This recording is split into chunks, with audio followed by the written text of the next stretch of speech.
Imagine a town where the laughter of children has faded, where the hum of everyday life has been replaced by an unnerving quiet.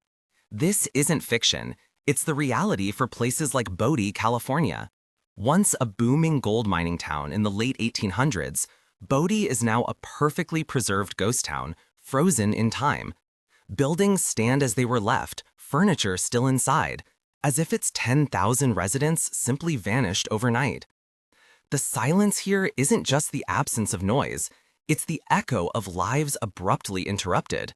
Like the tale of Centralia, Pennsylvania, a town slowly abandoned due to a subterranean mine fire that's been burning since 1962. Residents were forced to leave their homes, their history, their community, leaving behind a landscape of cracked roads and empty foundations, a stark reminder of nature's unstoppable force. These silent towns are more than just abandoned places. They are living history lessons. They whisper stories of boom and bust, of human ambition, and the relentless march of time, reminding us that even the most vibrant communities can fall silent, leaving behind only their secrets and a profound, lingering quiet.